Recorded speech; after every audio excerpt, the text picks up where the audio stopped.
Obrigado, Jesus. Obrigado. Isaías 45. Aleluia.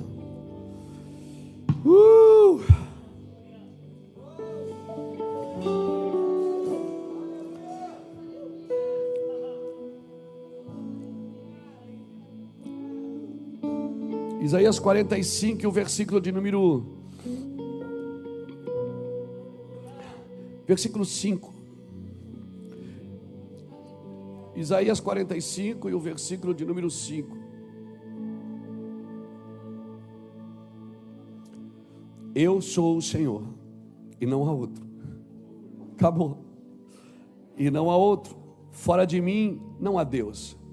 Eu te fortalecerei, ainda que não me conheças, para que saiba desde o nascente do sol e desde o poente que fora de mim não há outro. Eu sou o Senhor e não há outro. Eu formo a luz e eu crio as trevas. Eu faço a paz e eu crio o mal. Eu crio o mal? Eu, o Senhor, faço todas estas coisas. Destilai, ó céus, dessas alturas, e as nuvens chovam retidão. Abra-se a terra e produza-se salvação, e juntamente com ela brote a retidão. Eu, o Senhor, as criei. Uau, uau, uau. Ai daquele que contende com o seu Criador e não passa de um caco de barro entre outros cacos. Diz o barro ao que forma: que fazes? Diz a tua obra: ele não tem mãos? Ai daquele que diz ao seu pai: o que geraste? Ou a sua mãe: o que deste à luz? Assim diz o Senhor, o Santo de Israel, aquele que formou. Quereis saber das coisas futuras? Quereis demandar acerca de meus filhos, acerca das obras das minhas mãos? Até aqui tá bom. Quer discutir? É isso que Deus está dizendo. Você quer brigar? Você quer discutir o quê? Você é o sabichão? Você quer me dar conselhos?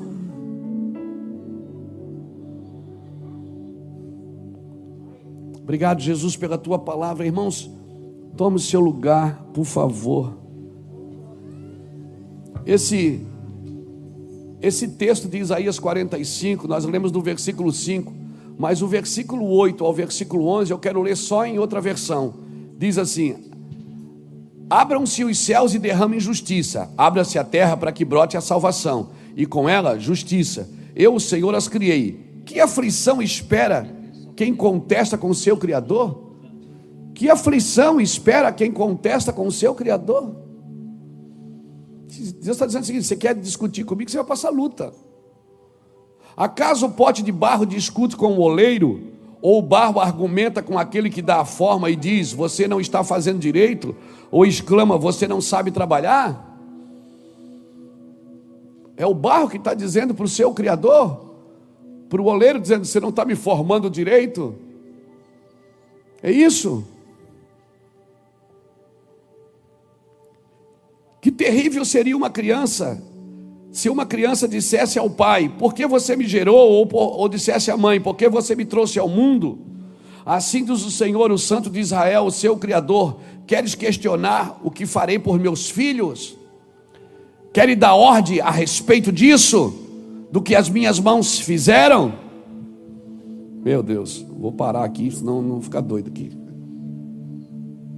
Irmãos, nós temos falado muito nesses dias, e todas as conversas que eu tenho com os meus amigos, pastores e amigos, irmãos, que conversamos sobre o assunto, Sempre é a mesma coisa. Todo mundo tem uma gana, é quase uma ambição de saber o que vai acontecer amanhã. As pessoas buscam pelo futuro. Elas querem saber o que vai acontecer, né? Você passa nas ruas da cidade, tem até cartazes agora nos postes. Leio cartas, jogo búzios, leio tarô. Todo mundo quer descobrir o que vai acontecer amanhã, seja através de Deus ou através das trevas. Todo mundo está buscando uma resposta. Só que ninguém para permitir Deus trabalhar na sua vida. Ninguém para descer a casa do oleiro para ouvir o que o oleiro quer. Todo mundo tem uma palavra para dizer: eu acho, eu creio. Eu acredito. Irmãos, tem uma hora na sua vida que não importa mais o que você acha. Importa o que Deus está dizendo. E se eu não prestar atenção no que Deus está dizendo, eu vou continuar achando, e o que eu acho não faz efeito nenhum em nada que está sendo dito pelo Senhor. Então há hoje uma disputa, quase uma competição. Eu acredito que já há competição entre muitas teologias, muitas aplicações teológicas, muitas formas. As pessoas querem saber se você é pentecostal, se você é tradicional, se você é puritano, é reformado, você ora em línguas ou não ora em línguas. Aí quando um diz que ora em línguas, diz: mas tem que ter intérprete. O outro diz: ô gente chata, irmão. Ô gente chata, que não mergulha no coração de Deus, que não tem experiências com o Senhor e quer discipular Deus. Eu não estou dizendo que você tem que firmar a sua vida só nas suas experiências, não é isso. Claro, a teologia é necessária. Nós temos muitos ensinos teológicos aqui, tem muita teologia boa nessa nação. Mas há uma coisa, todo mundo querendo defender a sua ideia. Nós vivemos numa guerra de argumentos, numa guerra ideológica. E a igreja precisa entender que essa não é a vida da igreja. A igreja não nasceu para viver isso, essa guerra ideológica. A igreja, esse não é o papel da igreja. Irmãos, pastor Fernando falou uma coisa aqui no culto de domingo, quando estava fazendo a oferta, porque é aquilo ali. É aquilo ali. Irmão, o mundo vai continuar sendo o mundo. Não adianta, você quer doutrinar o mundo vai continuar sendo o mundo. O problema é que a igreja não está sendo igreja. A igreja quer chamar o mundo para briga. A igreja quer chamar o mundo para o confronto. O nosso trabalho, irmãos, é preparar as pessoas para a volta de Cristo. E preparar quem quer. Quem não quer, não quer, ué.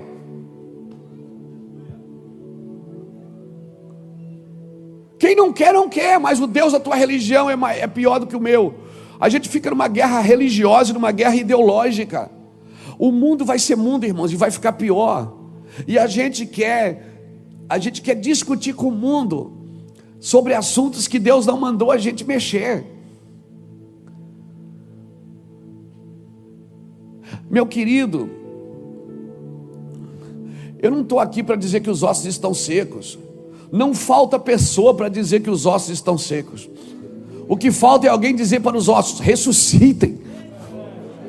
Agora, diagnóstico nós já temos, irmãos. Parar no meio do vale e dizer: está tudo seco, eu já sei. A igreja está perdida, porque os pastores estão não sei o quê, porque os pastores estão desviados, a igreja está perdida, os filhos não sei o quê, o mundo está perdido, o mundo jaz do maligno. Tudo isso nós já sabemos. Os ossos estão secos. O que Deus está procurando é alguém que se submeta à vontade de Deus e para de dar diagnóstico para Deus como se Ele não soubesse o que está acontecendo. O que Deus quer ouvir de mim e de você, principalmente você que pastoreia uma igreja, que cuida de gente, é você chegar e dizer assim: é comigo, Jesus. É você chegar como Davi chegou naquele vale onde tinha um gigante por 40 dias oprimindo, e Davi veio de fora e perguntou: ninguém vai dizer nada para ele? Ninguém vai derrubar esse gigante.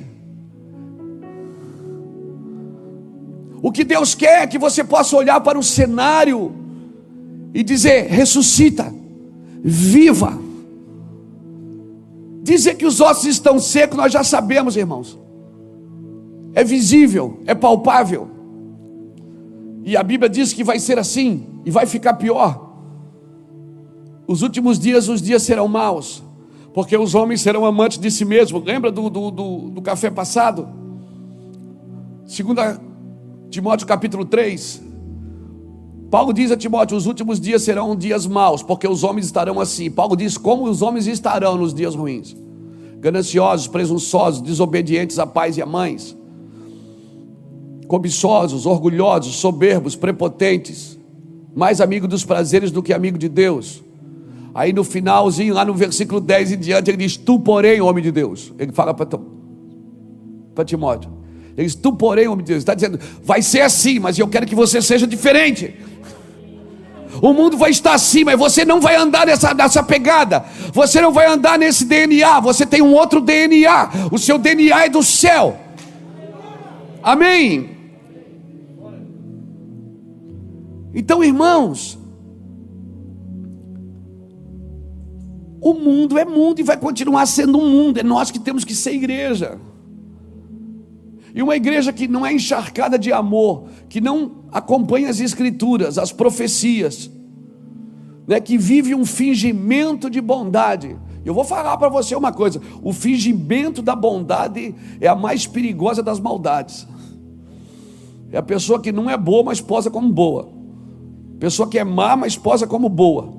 O fingimento da bondade é a mais perigosa das maldades, porque o cara que é mau já sabe que é mau e pronto. Mas o cara que você acha que é bom e você pensa que é bom, mas não é bom, é mau, irmão, isso é terrível. Então, não, aprenda uma coisa: a moralidade, ela não tem valor para o mundo. A moralidade não tem valor para o mundo. Então viva a sua moralidade, viva a sua família, viva os princípios de Deus para a sua vida, para a sua casa, para o seu ministério, querido. E automaticamente você vai influenciar uma geração. Amém? Vai influenciar uma geração. O próprio Jesus foi crucificado no meio de dois homens. Um quis, o outro não. Essa é a maior expressão de evangelismo que eu conheço. Jesus preso no meio de dois criminosos. Um quis, o outro não quis. O cara que quis, Jesus conversou com ele, falou com ele e disse: não, hoje você vai estar comigo no paraíso. O cara que não quis, Jesus nem respondeu. Por quê? Porque Deus não responde quem quer descer da cruz, Ele responde quem quer entrar no reino. Quem quer descer da cruz, desça, é problema seu. Mas se você quer entrar no reino, estamos juntos. Pastor, eu quero, mas não consigo. Tamo junto. Pastor, esse vício eu não consigo largar. Então tamo junto. Mas você quer largar? Você quer mesmo largar? Ou você só quer posar de bondade? Pastor, eu não consigo soltar isso. Mas você quer soltar? Porque se você quer, nós estamos juntos. Irmão, nós estamos juntos com arrependimento até debaixo d'água. Não com o pecado, mas com arrependimento nós estamos juntos. Essa é a nossa postura de pastores e cristãos. Pastor, eu estou em uma dificuldade. Então vamos estar juntos. Eu vou te ajudar, eu morro por você. Eu dou minha vida pela sua vida se você quiser. Mas você tem que querer. Não dá para morrer por gente irresponsável. Só um fez isso: Jesus.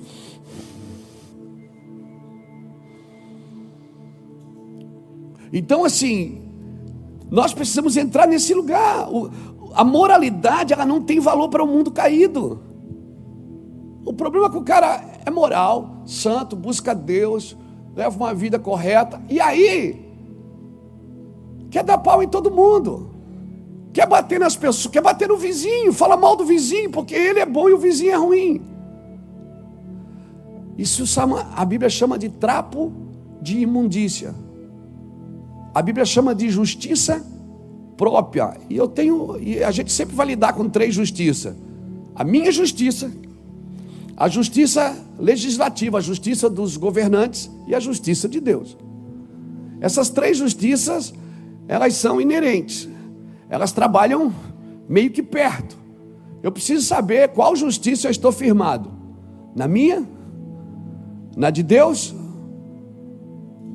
Ou na justiça legislativa? Porque vai ter hora, irmão, que você vai ter que fazer escolhas. Vai ter hora. O negócio vai estreitar. Daí? E daí?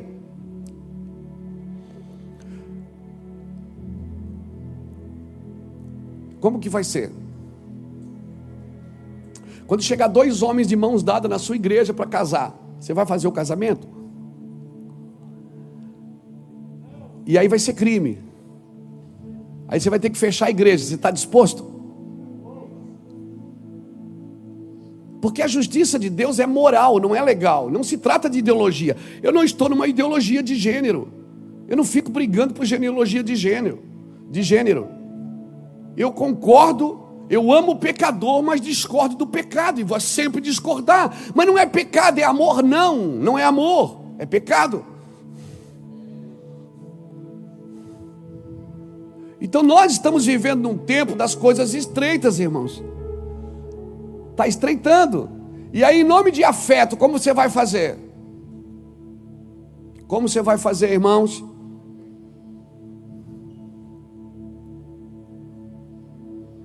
Como que vai ser, irmão? Então assim, Deus está nos refinando. Está passando a gente na peneira. Eu não queria estar falando disso, eu queria estar falando de avivamento. Queria pregar sobre o meu livro. Mas não dá para viver um avivamento sem ter uma convicção, uma consciência curada. E entender as coisas que são boas e que são os ruins, para mim e para a minha geração posterior. Eu não vou ficar tentando provar uma coisa que eu já tenho segurança nela. As pessoas não provam aquilo que elas já têm segurança. Eu já acredito nisso. Amém? Jesus nunca tentou provar a existência de Deus. Por quê? Porque ele sempre esteve seguro dela, da sua existência e do seu amor. Amém? Eu não vou ficar provando uma coisa que eu tenho convicção. Se você tem convicção, e se Deus precisa que você fique o defendendo, então ele não é Deus. Deus quer que você desfrute dele e que você esteja disposto a passar por qualquer situação por causa dele. Cristianismo é isso. Cristianismo não é para melhorar a minha vida, é para matar a minha vida, acabar com ela. Amém? Então abre-se os céus e derrame justiça, abre-se a terra e brote salvação. E aí o Senhor diz assim: que aflição espera aquele que contesta o seu Criador. Se você vai ficar contestando o amor de Deus, você não está entendendo o que Deus ama. A gente confunde o que Deus ama e o que Deus permite. Não é porque eu amo, eu permito. Não é porque eu amo, eu concordo.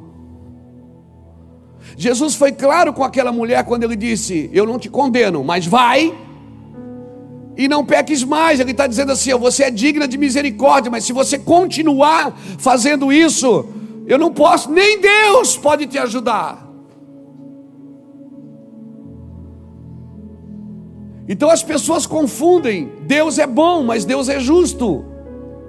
E a justiça de Deus, ela é banhada de amor, porque a base do trono de Deus é justiça e juízo, mas quem senta no trono é o amor de Deus. Deus é amor, e até para trazer juízo Deus ama, porque Ele açoita e repreende aquele que tem por filho. Até para Deus trazer conserto, porque, irmão, só conserta quem ama. Amém? Então, o que Deus está fazendo nesses dias é isso. Eu não vou ficar discutindo com o Senhor, argumentando com Ele. Não, o Senhor estava me formando errado, porque eu não queria ser isso, eu queria ser aquilo. Por acaso discute o barro com o oleiro.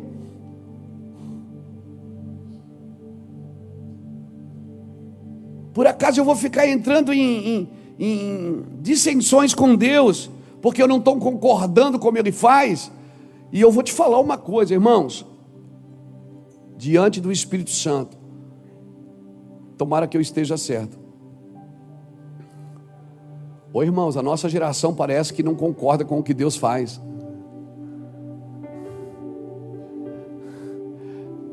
Deus está se movendo e ela não concorda, porque ela aprendeu de outro jeito. Deus trabalha de uma forma e ela... Não, Deus não trabalha assim. E ela tenta provar pela Bíblia que não é assim que Deus pensa. E Deus fica dizendo para a gente: você é muito menino, você é criança, você é um pedaço de barro, você quer contender comigo, você não está entendendo. Tem coisas que Deus faz agora que você não entende, mas Deus está te guardando e te protegendo. Irmão, é coisa terrível. Davi queria casar com Merabe, ele amava Merabe, mas daí Saul deu para ele Mical, estéril. Mical era estéril, não podia ter filhos, e Davi amava era Merabe.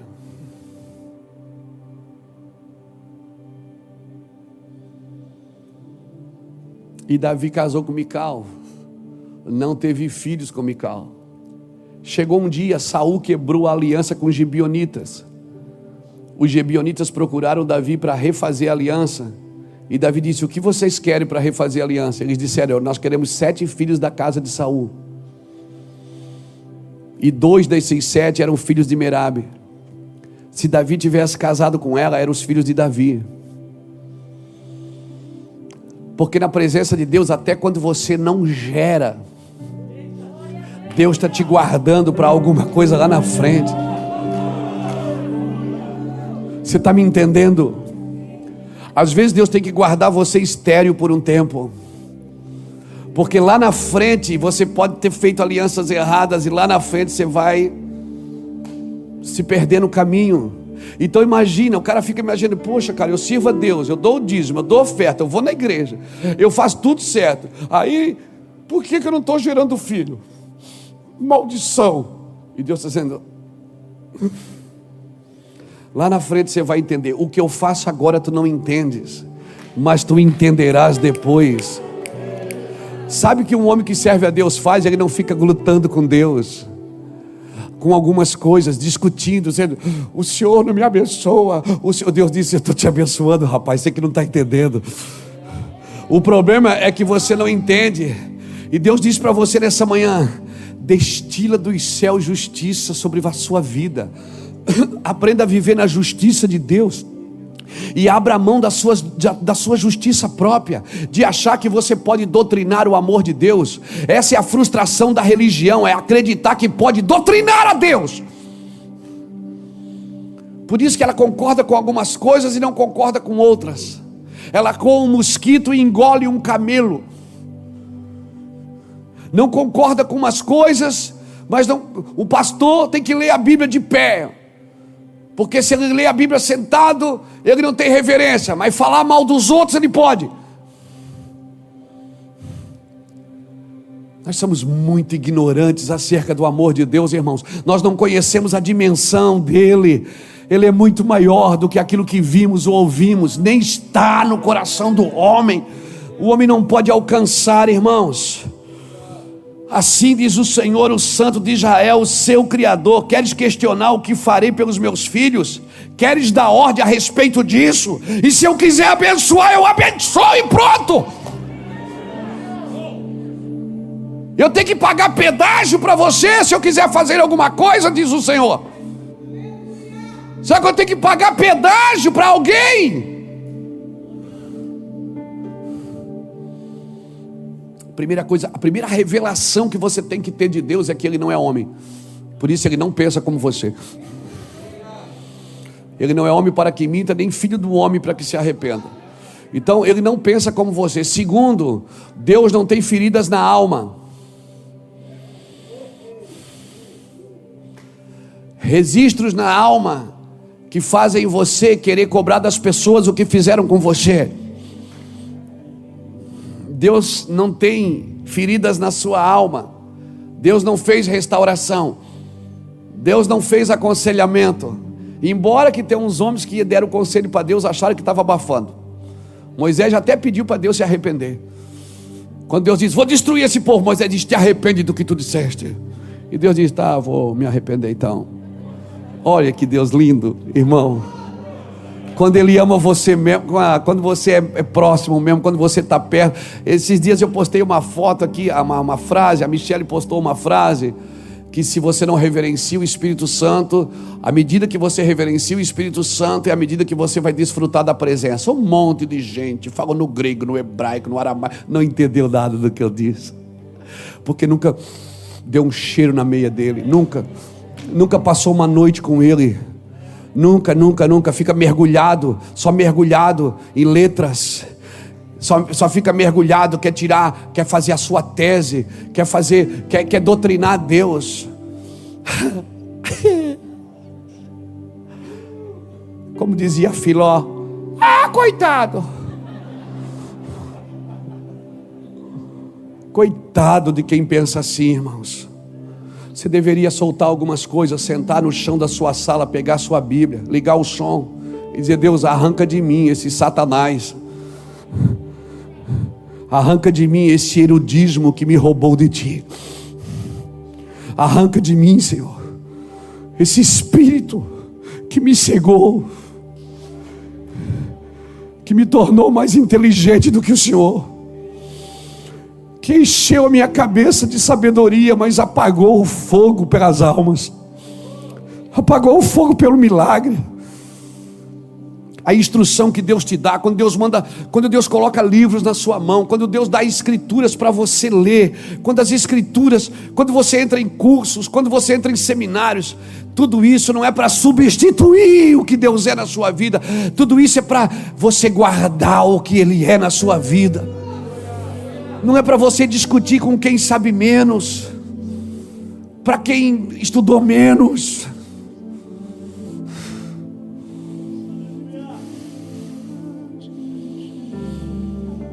Nós ficamos tão longe da sua santidade, da sua presença. Aumentamos o tamanho da nossa roupa, aumentamos o tamanho do nosso cabelo, mudamos a nossa voz quando falamos, levantamos o peito, a paz, meus queridos, para tentar impressionar alguém. E tudo que Deus diz é: se joga no chão, deixa eu te pegar, deixa eu mostrar o meu amor para você. Você não precisa impressionar ninguém, você só precisa impressionar o meu amor com a tua renúncia, com a tua devoção genuína, com a tua santidade genuína. Diga que você me ama, não importa o que você sabe, importa quem você é para mim.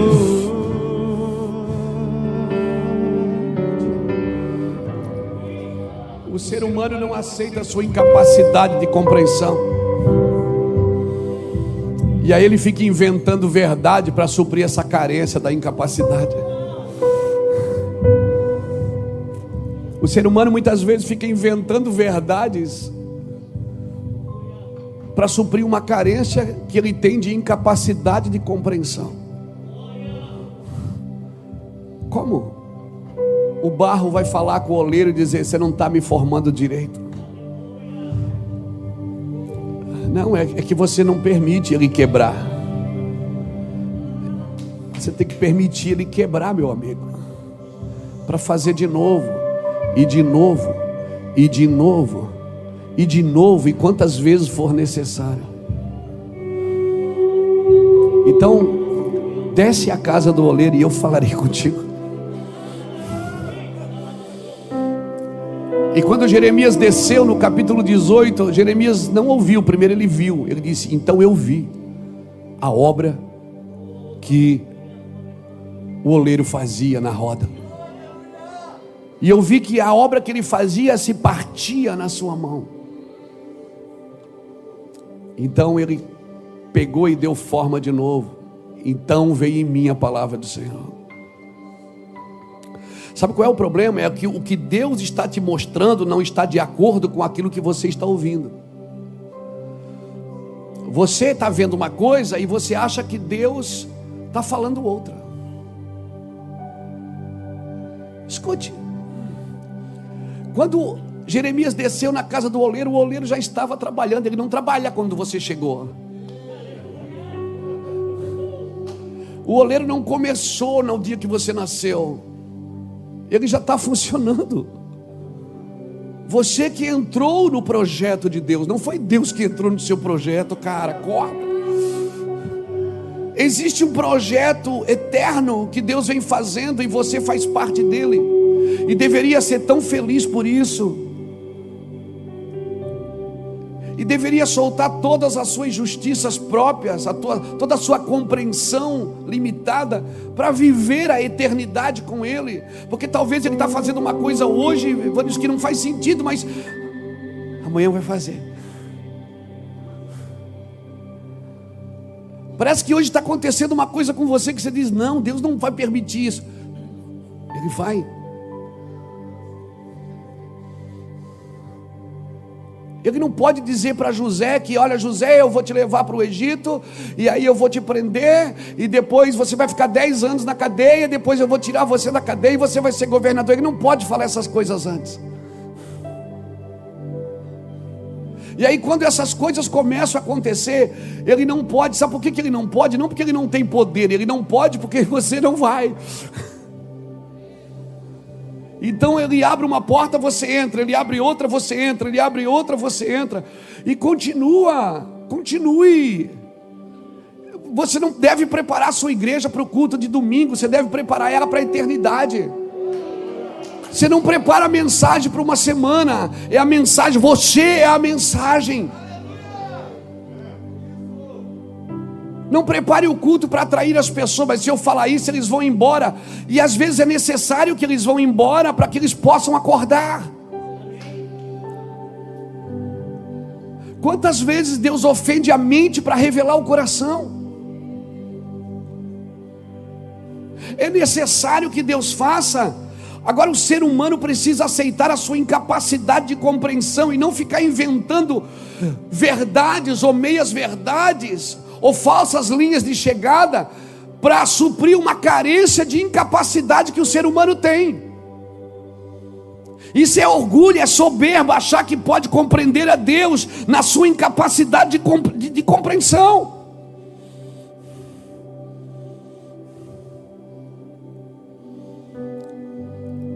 Isso é soberba. Vou te dar um conselho de pastor, pega se quiser. É preferível você abraçar a ignorância do que cair no ridículo de achar que pode doutrinar a Deus.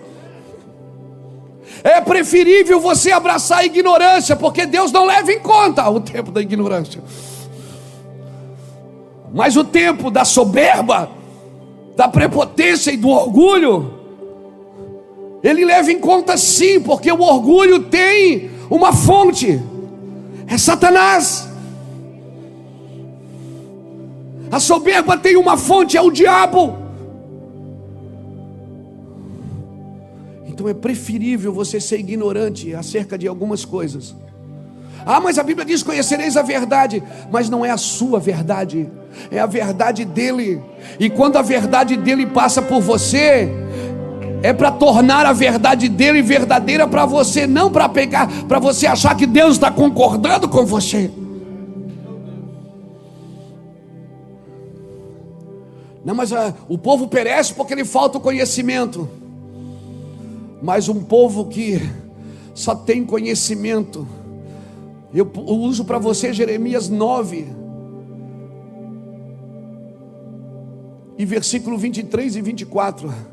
Não se glorie sábio na sua sabedoria, nem rico na sua riqueza, nem forte na sua força, mas o que gloriar-se, glorie-se nisto, em me conhecer, saber que eu sou Deus e que eu faço misericórdia, juízo e justiça, porque destas coisas eu me agrado, diz o Senhor. Rapaz, que mensagem ruim para pregar no dia que você está lançando um livro.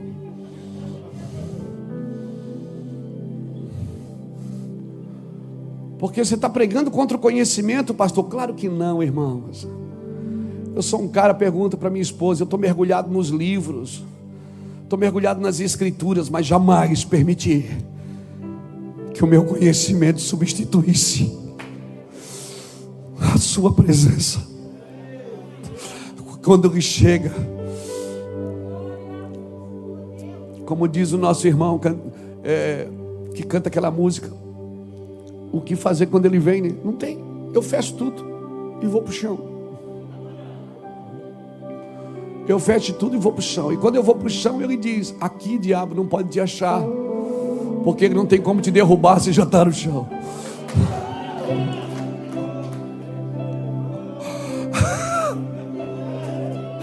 Aqui não tem mais lugar para descer. Aqui você já está no chão, não tem como ele te derrubar. Deixa eu te falar uma coisa. É preferível, vou repetir, eu quero que fique gravado. É preferível você abraçar a ignorância. É preferível você dizer não sei do que achar que sabe. É preferível você não ter do que pensar que tem. É preferível você não ser do que pensar que é. Porque esse é o pecado da igreja dos últimos dias, Laodiceia. Pensas que és rica? Pensas que não te falta nada? Mas eu te digo, porque tu não sabes, que tu és miserável, pobre, cega e nua. Mas eu não vou te deixar assim. Vou te dar um conselho. Que de mim tu compre ouro puro.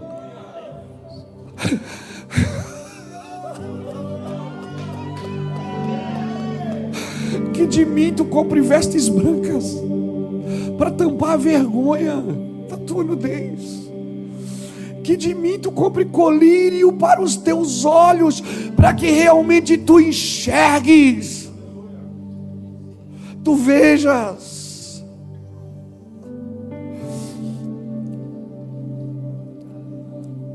São dias de humilhação. Não são dias de leite e de mel, são dias de sal. Deus está salgando no fogo o seu sacrifício. O sacrifício vivo, santo e agradável a Deus, que é o vosso culto racional. Eu não vim aqui roubar tua razão, filho. Eu vim aqui dizer que batize a tua razão na presença de Deus. Então ela vai fazer sentido para todos que te ouvem, não só para você. Batize a sua razão na santidade do Espírito. Então o que você sabe vai fazer sentido. Batize a sua razão. Porque pensar que sabe é terrível. Pensar que tem é terrível. Pensar que pode é terrível. Quando não se tem, não se pode. Quando se é cego, miserável, pobre e nu. Um Deus que pode ser compreendido sem ser amado, então ele não pode ser Deus. Eu quero que você me conheça, diz o Senhor. Essa palavra conhecer, a tradução dessa palavra conhecer, é a mesma palavra para intimidade, é a mesma palavra para o coito, de uma relação do marido e de uma esposa na intimidade. Quando o Senhor diz, eu quero que vocês me conheçam, Ele está dizendo, é para você tirar a roupa e você entrar comigo sozinho, sem plateia. Ninguém vai comprar seu livro ali. Não tem selfie. É só você e eu. E eu vou colocar vida dentro de você. E você vai carregar, mas quem colocou a vida ali fui eu. Você vai carregar para mim. Mas não esqueça que o DNA é meu e não seu. Você está me entendendo, igreja? Quando Ele te chama de noiva, sabe o que Ele está dizendo? Ele está te chamando para carregar o que Ele for colocar, não o que você deseja pôr aí.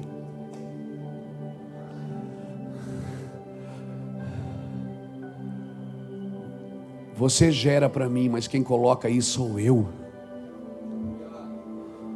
Ninguém nunca compreenderá Deus sem conhecer o seu precioso amor primeiro. Então vou te dar outro conselho. Outro. Não permita que sua razão se meta onde ela não tem alcance. Fique com as coisas reveladas, que são para você e para os teus filhos para sempre, para guardar estas leis, Deuteronômio 29, 29. Mas as coisas encobertas, deixa para Ele. E quando Ele quiser revelar, Ele vai revelar e sempre será através do seu amor. E você sabe quando é Ele que revelou. Por quê? Porque na maioria das vezes Ele vai pedir coisas para você que você não concorda. Não porque elas são imorais, não porque elas são pecados, mas porque elas são tão religiosas na sua mente, que já gangrenou aí dentro do seu espírito e você não tem mais vontade de fazer. Quando Deus começar a pedir coisas para você que você não acredita nelas, porque você aprendeu de outra forma. Quando Deus mandar você em lugares que você jamais imaginou que poderia ir, entrar em ambientes que você jamais poderia entrar, por causa de vidas. Quando Deus disser para você assim, quando os homens disserem para você, eu quero te soltar, e você fazer que nem Paulo, eu quero ir para Roma. Por quê? Porque Deus falou que eu vou morrer lá. Quando você tiver que morrer em lugares que você sempre tentou fugir deles, aprenda o que é evangelho. Você não tem mais direitos, você não tem mais vantagens, você não tem mais. Não é mais você que decide.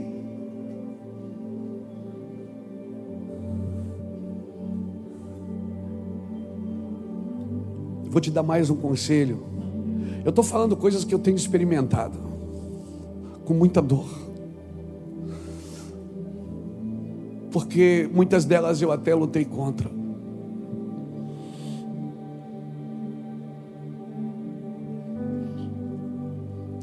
Procure, por meio da experiência, o que nunca aconteceu na tua vida pelo meio do raciocínio. Eu não estou dizendo aqui, por favor, eu não estou dizendo aqui que as suas experiências têm que mudar a sua razão, não é isso. Eu estou dizendo que tem coisas que você viveu na experiência que não vai fazer sentido para quem só está na razão.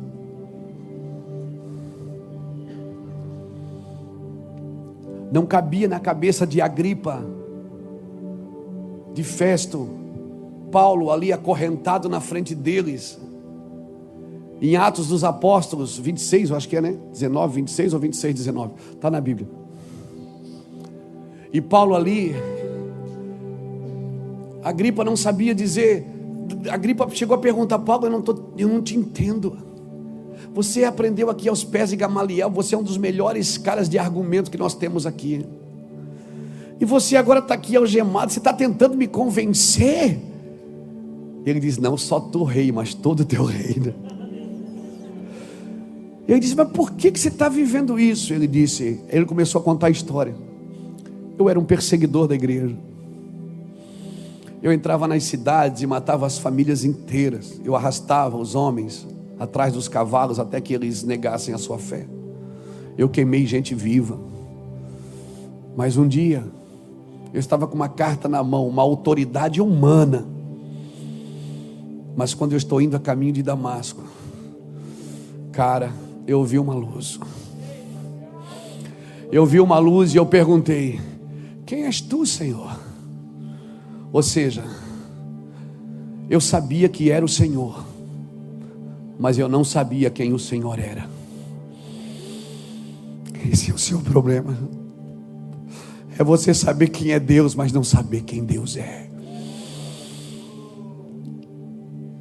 Você sabe que Ele existe, Marcelo. Você sabe que Ele existe, mas você precisa conhecê-lo. Você precisa andar com Ele.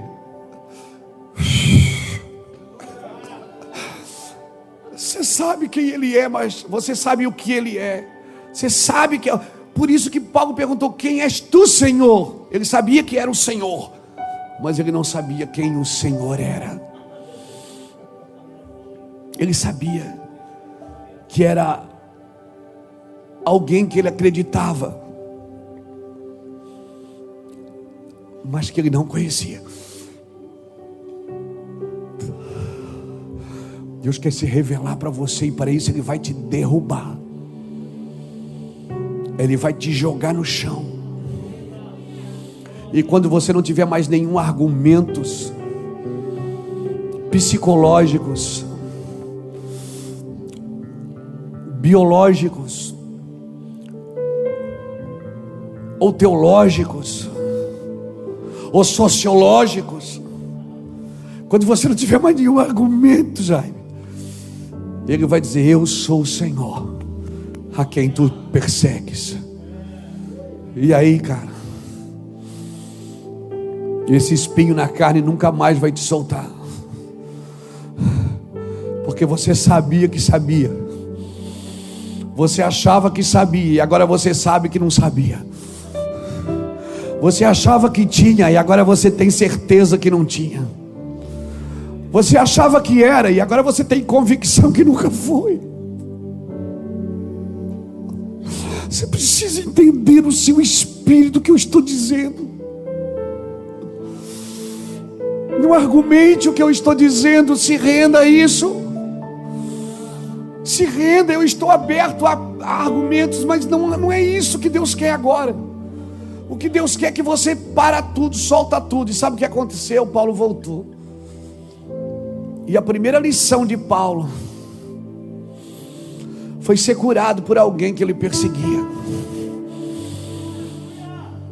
A primeira lição de Paulo no Evangelho de Jesus, o genuíno, foi ser curado por um estranho.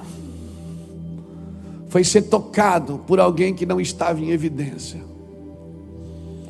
E ali Paulo, ele falou tudo isso para Agripa. A Agripa perguntou: Paulo, por quê? Ele disse: porque eu não sou, não fui e não serei desobediente à visão celestial. Ou seja, o que eu vi matou tudo que eu sei. O que eu vi matou tudo que eu sei. O que eu vi é maior do que aquilo que eu aprendi, do que eu achava que tinha. Então eu estou te convidando nesta manhã para uma experiência que você jamais viveu na presença de Deus. Procure por meio da experiência o que nunca pôde alcançar pelo meio do raciocínio. Quem me vê falar assim pensa que eu prego contra o ensino. Eu tenho gente aqui que me ensina a falar português. Eu tenho gente aqui que me discipula, que me ensina sobre o hebraico, sobre o grego, que abre as escrituras e diz: pastor, esse contexto aqui, o que é que o senhor acha? Eu tenho meninos que fazem isso e eu sento e aprendo. Mas tem uma coisa que eu dou para eles: eu não estou aqui para informar, eu estou aqui para transmitir. Por isso, Jesus, quando olhou para você, não disse: filho meu, me dá o que você sabe. Ele disse: filho meu, me dá o teu coração. Talvez você vai ter que desaprender, viu? Para reaprender. Talvez você que estava acostumado a amassar o barro com o pé para comer, vai ter que ir para o deserto depender. Aprender a depender. Comer na hora que Ele quer. Acordar e dormir na hora que Ele quer. Quem sabe você tinha tudo sob controle e agora você não tem mais nada para controlar. E aprendeu a ser controlado, a conduzido pelo Senhor. Tem amor mais lindo do que esse, de dar a vida pelo outro? É esse amor que Ele quer nos ensinar. É esse amor que Ele quer derramar sobre o púlpito da sua igreja. É esse amor. Você pode continuar com os seus pontos 1, 2, 3. Você pode continuar com as suas filosofias. Você pode continuar com a sua expertise, sem problema. Isso é lindo. Mas o que Ele quer é encher o seu coração de amor. Que quando as pessoas estiverem ouvindo você, elas queiram o que você tem, não o que você sabe.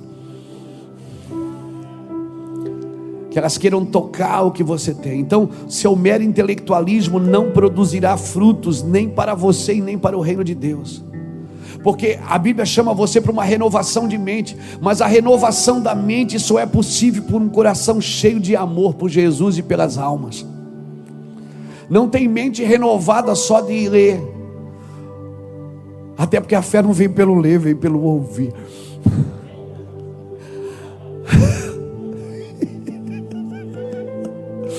E se você acha que pode fazer tudo sozinho, então leia pelo menos em voz alta, pelo menos você está se ouvindo. Eu não tenho aversão ao intelectualismo, irmão, por favor. Eu só tenho cuidado quando ele começa a substituir os homens inflamados, as mulheres inflamadas pelo Espírito. Eu só tenho aversão ao intelectualismo quando ele começa a roubar você da humildade, roubar você da humilhação, roubar você daquilo que é genuíno e puro. Como diz 1 Coríntios capítulo 8, que o saber incha, mas o amor edifica. Então eu não tenho aversão, e eu sempre digo e vou dizer de novo, e comecei essa reunião falando isso. As pessoas podem rejeitar o meu amor e podem rejeitar as minhas palavras, mas nunca vão conseguir rejeitar a minha intercessão, porque mesmo que elas não ouçam, eu continuo intercedendo. Mesmo que não recebam o meu amor, mesmo que o meu amor possa ser traduzido por interesses, mesmo que quando você ama, as pessoas acham que você só tem interesses, mas uma coisa eu sei: ninguém vai poder se livrar da intercessão. Por isso mergulhe. Eu não posso continuar sendo bom e fazendo bem se eu não entender o meu chamado para clamar por alguém. E a minha pergunta é: como, pastor, eu posso? Alguém me perguntou esses dias: como eu posso continuar sendo bom e fazendo bem em meio a tanta perseguição, a tanta dificuldade, a tanta trevas ao meu redor? Como que eu posso continuar sendo bom e fazendo bem? Abra comigo 1 Pedro capítulo 4.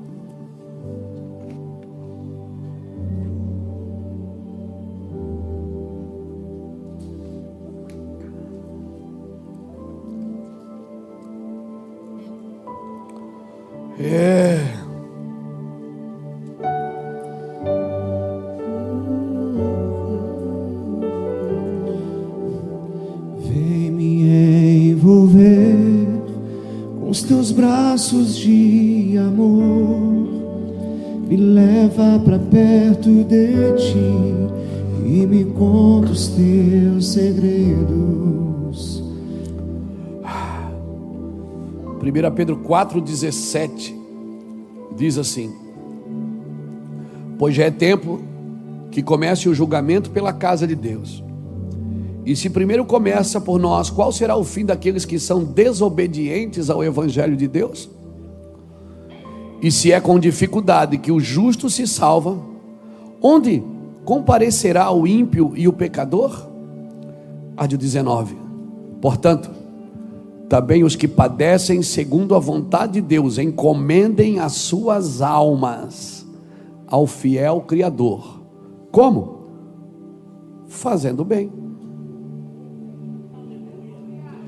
Como continuar sendo bom e fazendo bem no meio a dificuldades, perseguições, trevas, necessidades. Como?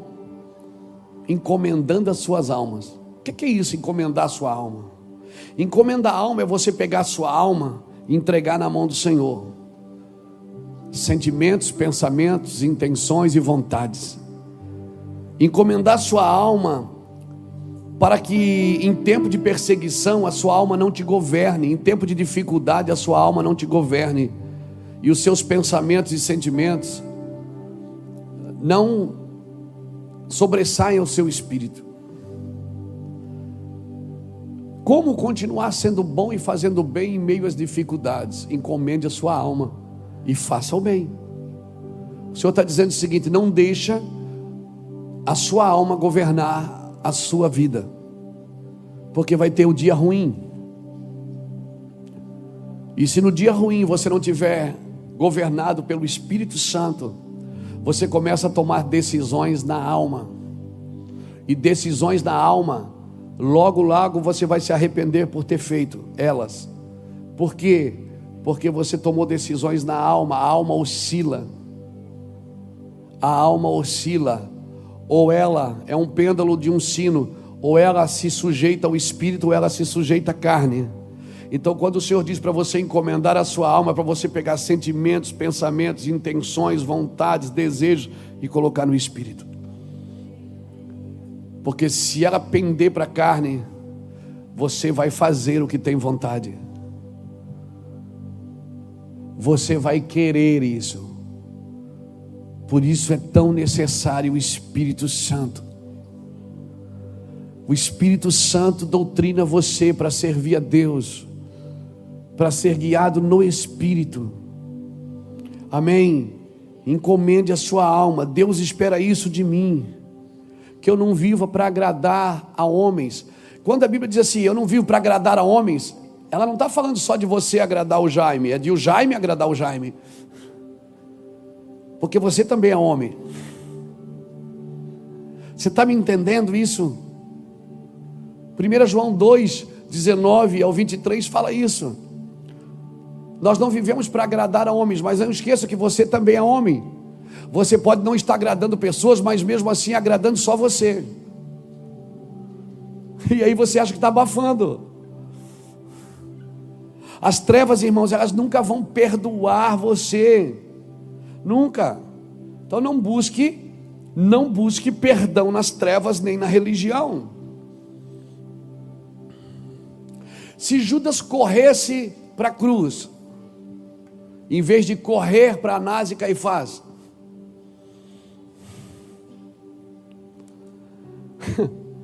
será que o fim dele seria outro?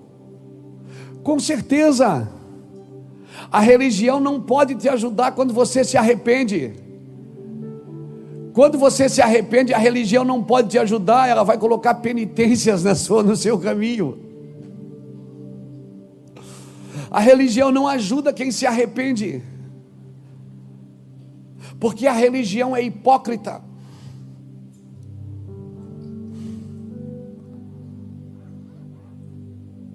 Mas se Judas tivesse corrido para a cruz e dobrado os seus joelhos debaixo daquela cruz, certamente, quando Jesus disse, Pai, perdoa-os, ele estaria ali.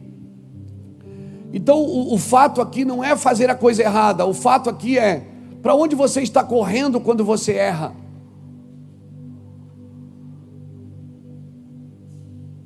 Não, eu não erro. Como não? Você corre para a justiça própria ou para a justiça divina, que ama tanto você? Para onde você corre quando Deus te chama a atenção?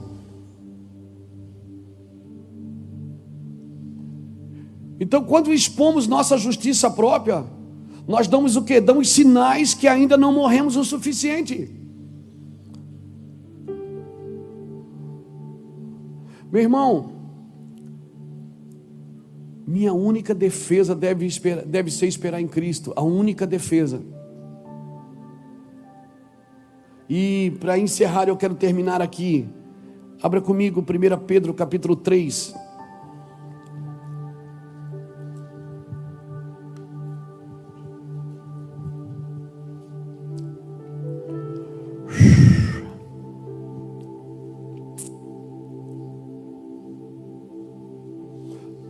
terminar já não, peraí. Mas vai. Vamos ler, muito cedo.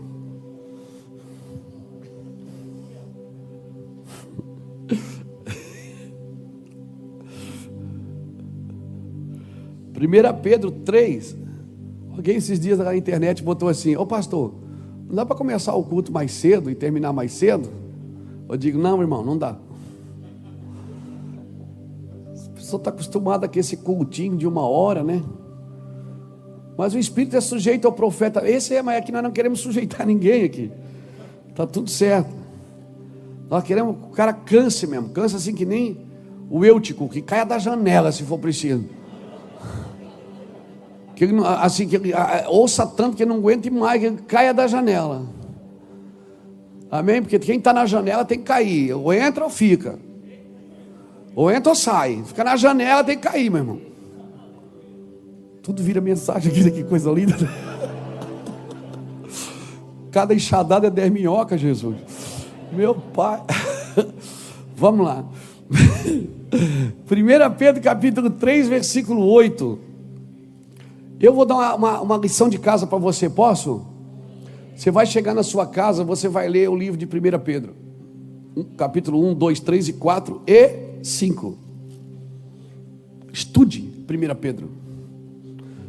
Ali tem ordenanças para os presbíteros, tem ordenanças para os maridos, para as esposas, tem ordenanças para nós, os cristãos, tem ordenanças sobre orgulho, sobre soberba, sobre sujeitar debaixo da mão de Deus, sobre como comportar diante dos irmãos. Cara, 1 Pedro é fantástico.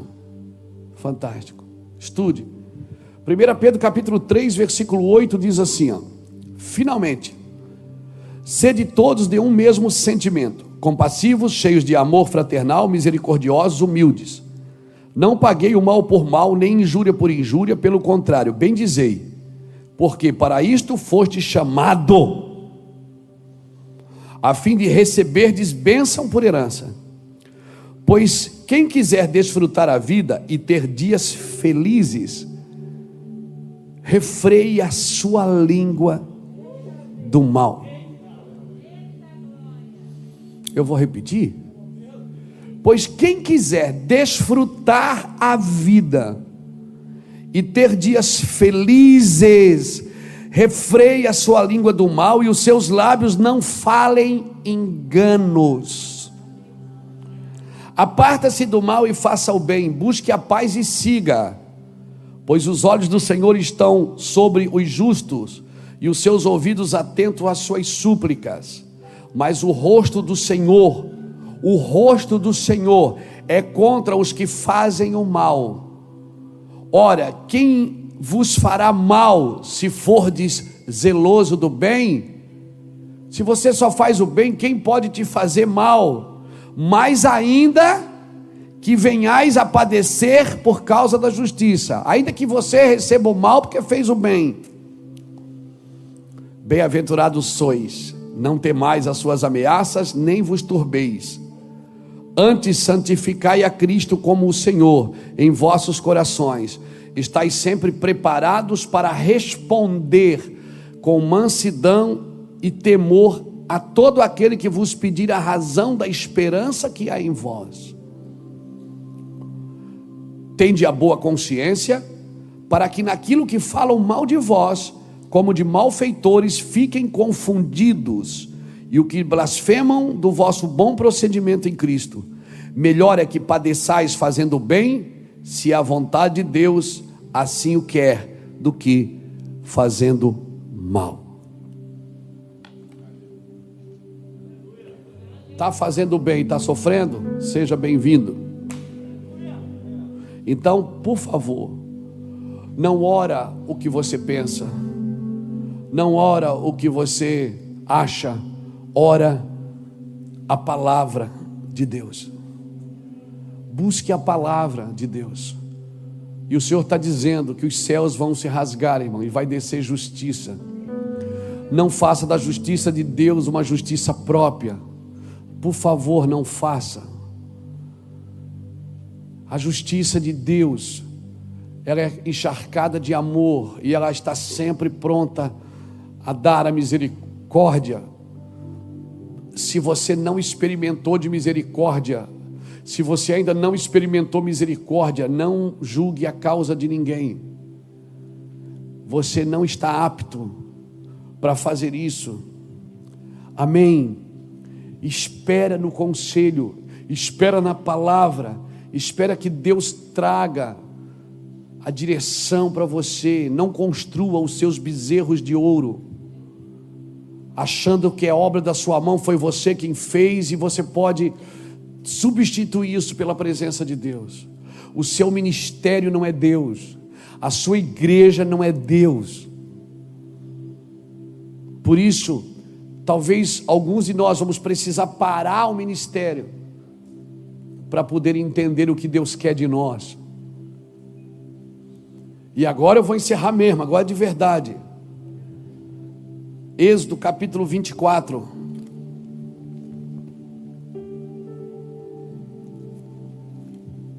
E eu termino aqui. Agora termino mesmo.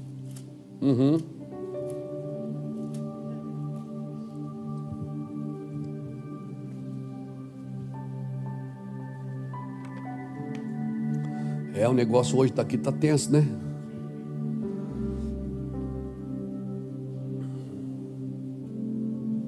Justo hoje eu lanço um livro de avivamento, irmão. Que coisa boa, não é? É uma preparação mesmo. Isso aí. Êxodo 24.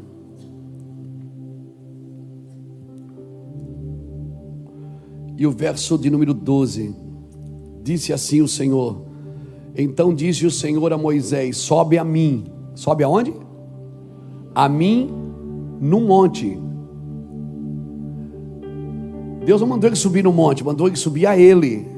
Cuidado, você pode estar em muitos lugares que Deus não está. Não é os lugares, é aonde Deus te chamou para ele. Marcos 3,13, Jesus falou isso também. Jesus separou os 12, chamou quem ele quis para estar com ele, e depois enviou-os a pregar. Jesus não chamou eles para enviar, Jesus chamou para estar junto primeiro, para depois enviar. Então é muito perigoso você enviar quem não está junto.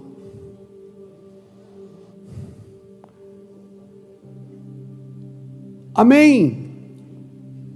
Quando Deus mandou ir lá porque lá tem avivamento. Eu comecei essa reunião falando para você das rotas que eu já fui de avivamento. Eu trouxe fotos, eu trouxe pedras. Sou meio místico, né? Eu trouxe as pedras. Pedra do lugar. Pedra aqui. Um altar de pedra. Trouxe fotos, trouxe pedra. Trouxe livretos, escritos antigos. Está tudo lá em casa. Mas nada disso importa se eu não entrar no meu quarto, fechar a minha porta, e o Senhor que está em secreto. Quando as pessoas vão lá, eles ficam impressionados, né? Vão lá no meu quarto, lá, meu Deus, que coisa linda. Eu digo, pois é, está aí bonito, né? Mas eu tenho que mergulhar. Não adianta eu estar num lugar, porque mover sem a presença vira movimento, que vira monumento. Pegou? Mover sem a presença vai virando movimento. Por isso que quando Jesus chegou em Betesda, tinha um movimento ali das águas. Aí Jesus chegou e disse: quer ser curado? Ele disse: ninguém me leva. Estou perguntando aqui, é outra ideia aqui. Você está tão habituado no movimento que é só tocar música, você já alabaçúria. Mas é só movimento. Por favor, irmãos, entenda meu coração. Eu não estou menosprezando o que você acredita. Eu estou dizendo que só isso não é suficiente. Eu sou do xereguedé também, meu irmão. Eu gosto do fogo. E eu danço. Eu pulo, eu canto. Eu sou do fogo. Eu já falei para você que eu sou meio místico. Mas é comigo. Eu nunca trouxe isso para o altar. É eu e Deus. Algumas coisas que Deus falou comigo. É só nós dois. Não dá para levar visita.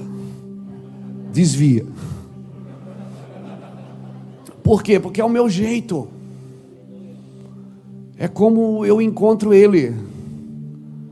É o meu lugar. Minha Bíblia tem que estar aberta. É umas coisas minhas. Entendeu? Eu tenho que tirar o sapato.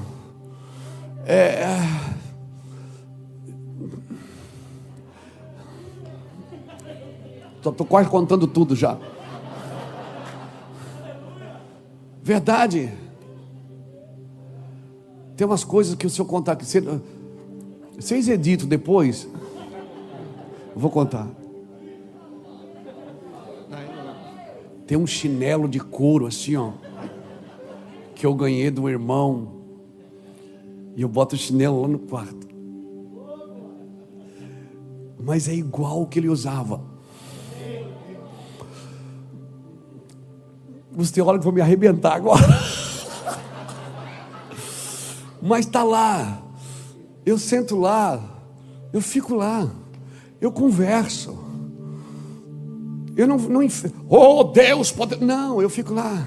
Jesus, seguinte. Você ouviu o que aquele cara falou? Eu estou doido para arrebentar a orelha dele, Jesus. Me ajuda. Eu estou doido para pegar esse chinelo aqui, ó. Me empresta o seu chinelo. Eu falei. Me empresta o seu chinelo que eu vou pegar. Tem uns negócios assim. Tem umas coisas. Tem um ambiente. É um ambiente. Meu Senhor, faz assim comigo. Não é doutrina para você, eu e Ele. É que nem quando você está com a sua esposa, você que é casado, você que não é, fecha os seus ouvidos. Você que está casado, quando você está com a sua esposa, tem um jeito, que é só de vocês dois. Não adianta você pegar ajuda de fora. Você não vai comprar revista pornográfica para aprender. Você não vai pegar ajuda de fora. É o jeito, é o toque, é a sensibilidade, é a forma. Porque se cada vez que eu tiver um auxílio de fora para expressar a fonte que tem dentro, cara, isso é massagem da religião, do teu interior. Quem crê em mim, do teu interior. Quem crê em mim, do seu interior. Não é do meu para você, é do seu para Ele. Do seu interior fluirão rios de água viva. Alguém pode beber se quiser. Então se você flui com Ele, quem estiver perto bebe também. Se molha também, mergulha também. Mas é você e Ele, você tem um jeito, é só seu. Não faça disso doutrinas. Não faça disso religião, é o meu jeito. Tem um paninho que eu boto lá. É o meu paninho com Ele para enxugar. Você não... cara, é difícil de falar, eu não vou falar mais não. Aí o cara vê uma coisa dessa, ele leva para casa e quer fazer. Não adianta, você tem que ter o teu jeito. Tem um jeito que Ele toca em mim que eu desmonto, que nenhum homem conseguiu tocar ainda desse jeito. Não tem selfie, não tem. Eu posso tirar foto do quarto que eu estou, mas você nunca vai entender. Mas você precisa construir um lugar. Eu não estou dizendo isso para você achar que eu sou mais santo que você, por favor. Eu só estou ali porque eu sou o mais pecador de todos. E quanto mais eu oro, mais imundo eu me sinto. Quanto mais eu entro, mais inadequado eu me sinto. Quanto mais eu olho para Ele, mais eu digo, eu sou pecador. Ele diz, eu sei, mas a quem enviarei? Então o seu fogo me purifica, Purifica os meus olhos para coisas que eu olhei que eu não devia. Purifica as minhas mãos para coisa que eu toquei que eu não devia. Purifica a minha boca para coisa que eu falei que eu não devia. Purifica a minha mente, coisas que vagaram na minha mente naquele dia que eu não devia. Então eu vim aqui dizer: olha, eu não vim aqui dizer para você tudo que eu fiz porque você já sabe, mas eu vim dizer que eu sou seu e eu vou ser sempre seu, e eu estou exposto aqui para ser queimado de novo, para ser incendiado de novo. Por favor, me devolve para você. Isso é diário, isso é todo dia. Não venha no Mevan aprender os 7 passos da fé, os 15 passos da prosperidade, os 20 passos da família. Não, venha se você quer mergulhar, tirar a máscara de ar, tirar o oxigênio e mergulhar profundo, sem volta. Sem volta. Você vai ficar, eu vou descer aqui, você vai ficar doidão. Vai. Mas eu sou um pastor, eu tenho que manter a postura. Não, você tem que manter o caráter. Deixa a postura vir para fora. Se seus membros veem você correndo dentro da igreja, não se assusta. Se os seus membros não suportarem ver você gritando com o microfone na mão, é porque eles não são seus. Porque o filho faz o que vê o pai fazendo. Se eles não estão fazendo, é porque eles não são filhos. Os filhos só fazem o que vê o pai fazendo. Os filhos são tão apaixonados e tão malucos pelos pais. Ah, mas eu sou a pastora da igreja. E o que tem se você quiser dançar no ministério de dança? Mas eu sou o pastor, vai fazer teatro. O que tem? Mas eu sou o pastor, eu não posso acender, eu não posso sentar para aprender com a Academy. Eu posso sim. Não importa, eu só quero Ele. Receba a glória de Deus, garoto. Jesus, eu quero ficar. Levante sua mão, adore o Senhor um pouquinho. Quero ser seu amigo. Quero comer no seu prato, calçar os seus pés nos teus sapatos e abraçar. Lara, lara, lara, lara. E abraçar. Receba a glória de Deus, Marcelo. Deus trouxe você para cá por um tempo, para um mergulho.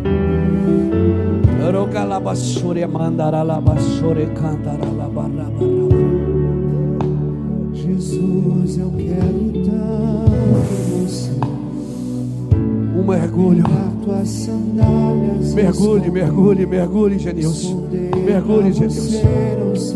Você não vem de porta, você é uma porta, Genilson. Você é uma porta de acesso a amor, a ternura.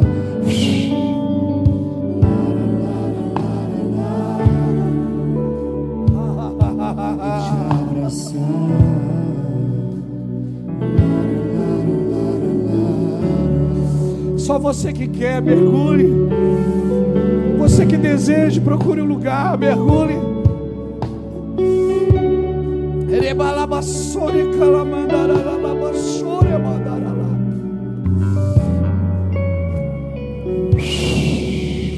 Jesus, eu quero subir no teu colo, te contar tudo que sei. Toque, Senhor. Tempo de fogo em São Bento. Tempo de fogo em São Bento. Um tempo de fogo em São Bento. Um tempo de fogo. Um tempo de fogo em Araranguá. Um tempo de fogo em Araranguá, querido. Um tempo de fogo na sua vida em Araranguá, no seu lar, no seu casamento, na sua família. Um tempo de fogo lá em Ponta Grossa. É, pastora, o tempo de fogo, o tempo de cantar chegou. Chega de dor, chega de tentar provar alguma coisa. É só mergulhar já. É o teu coração já. Nunca foram as tuas palavras, nunca foram as tuas palavras. Sempre foi o teu coração. Sempre foi o coração de vocês, sempre foi. Olha aqui, Kleber, põe a mão nesse cara aqui. Põe a mão, mergulhe, mergulhe. Me ajudem. Pastores, me ajudem. Tem muita gente aqui que precisa de um toque. De um toque.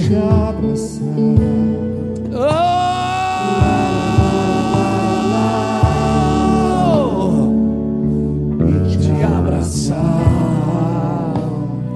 Lara, lara, lara, lara. Quero te abraçar. Alabachore canta la labaço. Chora la la la la la la la la la chora la la manda la. Rola la la la la soca la manda la la labaço. Mais de Deus para sua vida, querida. Mais de Deus para sua vida, querido. Ola barabaraba chore manda la la la bara la bara la bara la la.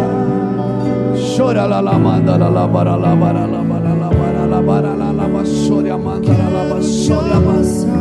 Receba a glória de Deus. Sim, sim. Nós vamos nos tornar teólogos incendiados a cada dia. Nós vamos incendiar a nação brasileira com uma teologia de fogo. Teologia de fogo. Teologia de fogo. Teologia de fogo.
aperfeiçoa na minha fraqueza.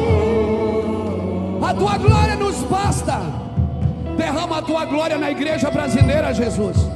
Derrama a tua glória sobre o coração dos pastores, das pastoras, dos líderes da igreja brasileira, Jesus. Levanta a tua justiça, o teu fogo, o fogo que consome. Sim, Jesus, vem com a tua glória. Estamos juntos contigo, Jesus. Queremos o Senhor, queremos o Senhor, queremos o Senhor.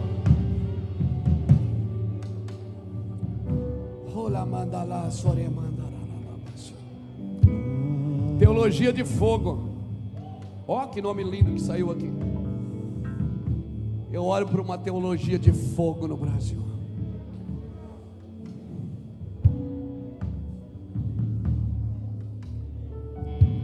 Eu oro por uma teologia de fogo. Esse é o tema do meu curso, tá? Anote aí. Teologia de fogo. Nós não vamos desprezar o ensino, porque ele é a marca do Senhor. Deus quer que aprendamos, mas nós não podemos substituir pelo fogo que consome. Por isso nós vamos buscar uma teologia de fogo no Senhor. Nós queremos ver a glória de Deus se manifestar. Deus trabalha com motivos. Se Ele vê motivação correta, então Ele vai realizar. Deus não realiza só por realizar. Por isso Ele não trabalha com realizações, Ele trabalha com motivações. Então, querido, aproveite a oportunidade. A palavra oportunidade, ela vem de tempo oportuno. Então, no tempo oportuno, abre-se janelas de oportunidades. Então, aprenda que Deus está nos dando um tempo oportuno. No meio de uma pandemia, assim, Deus não se move num cenário. Deus não precisa mudar o cenário para se mover. Ele se move para mudar o cenário. Então, pega isso no seu espírito. Por isso que tudo que você faz fora do tempo oportuno não é oportunidade de Deus. É fruto de ambição, é fruto de orgulho, de prepotência. Não. Vamos trabalhar no tempo de Deus, na oportunidade de Deus. Então, persiga a informação, mas até ela virar uma revelação na sua vida. Não só para encher sua cabeça, mas para virar uma revelação na sua vida. Amém? Amém? Nós somos ministros de vida, não ministros de informação. Amém? A palavra do Senhor é espírito e vida. Não é só para informar, é para transmitir vida, zoe, vida plena. Então nós precisamos dessas verdades. Amém? Somos ministros de vida, não de informação. Por isso que o objetivo de toda informação é trazer uma revelação a partir dela. Amém? Uma vez o Senhor me falou uma coisa muito séria. Luiz, não procure cenários perfeitos. Procure estar onde eu estou chamando. Se eu chamei você a mim, é a mim. Não importa onde seja. Amém? Amém? Então, por favor, último conselho: se livre de todos os estímulos que você criou para atrair a Deus. Se livre deles. Qualquer estímulo. Mas o Senhor falou da sandália, falou do pano. Não são meus estímulos para atrair. É só o meu mimo. Porque quem atrai a presença de Deus é o Espírito Santo. Só Ele dá. Só Ele pode fazer a partir dele. Não procure só lugares cheios de gente achando que Deus vai estar ali. Porque muitas vezes o maior obstáculo da presença é os presentes.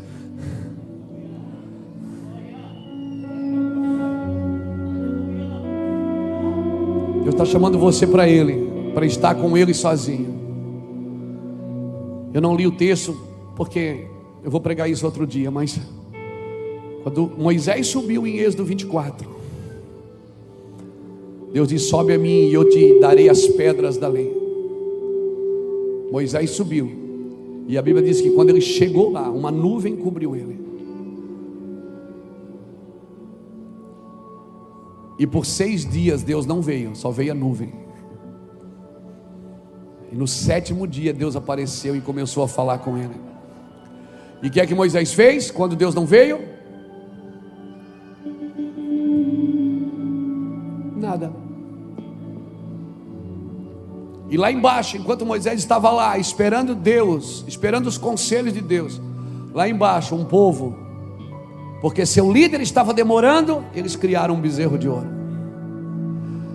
Sempre vai haver um povo que sabe esperar as instruções e um povo que não sabe esperar as instruções. O povo que não sabe esperar as instruções cria seus próprios deuses. Moisés ficou lá 6 dias, a nuvem estava lá, cobriu ele. Talvez ele não sentiu nada, talvez ele não viu nada, talvez ele não recebeu nada, mas ele estava lá. E quando Deus chegou no 7º dia, por que Deus demora para vir? Por que Ele diz que vem e demora mais 6 dias para tirar todas as suas expectativas carnais? Para que quando Ele chegar, você não fazer lista de compra. Para quando Ele chegar, você não convidar Ele para ir na loja, no mercado, na concessionária. Ele tira todas as suas expectativas humanas e carnais. Para quando Ele chegar, era tão sério que quando Ele ia vir, Ele dizia assim: ó, não se achegue a mulher. Se você ler Êxodo 19, Ele diz para Moisés: diga ao povo não se achegar a mulher. Moisés disse ao povo: não se achegue a mulher. Aí eu perguntei: peraí, não podia nem namorar? Aí Deus disse: não podia. Claro que podia. É que eu ia descer em 3 dias. E eu queria que o único prazer que eles tivessem era de me esperar. Eu digo: entendi. Entendi. Tem coisas que Deus não está no campo da proibição para você. Tem coisas que Ele diz não é para te proibir de fazer, é para dizer: eu queria só essa prioridade sua. Eu só queria que hoje você ficasse só comigo, que você não desse seu prazer para ninguém, mesmo que é a pessoa que você ama, mesmo que seja sua esposa, seu marido. Cara, isso é muito sério. Deus não está proibindo. Tem coisas que Deus não está proibindo para você, Ele está pedindo. Ele está dizendo assim: eu só quero só uma prioridadezinha. Eu quero que nesses 3 dias você fique tão doido de me esperar, que você não tenha prazer, que você não descarregue suas energias em outro lugar. Que você me espere. Quando Deus chegou, deu as instruções para Moisés. Aprenda uma coisa: as instruções nunca vêm antes da glória. Tem muita gente correndo atrás de instrução, mas não carrega a arca. Sempre vai vir a glória primeiro. Por isso que Êxodo vem antes de Levíticos. Leia o último capítulo de Êxodo depois. Quando Moisés terminou o tabernáculo, a glória encheu o tabernáculo e Moisés não conseguia entrar. Aí termina o livro de Êxodo, aí começa Levíticos. Diga aos filhos de Israel assim, assim, assim e assim. Porque primeiro Deus dá a glória, depois a instrução. Por quê? Por que a instrução não vem antes? Porque a instrução não é para você atrair a glória. A instrução é para você manter a glória que Ele te deu.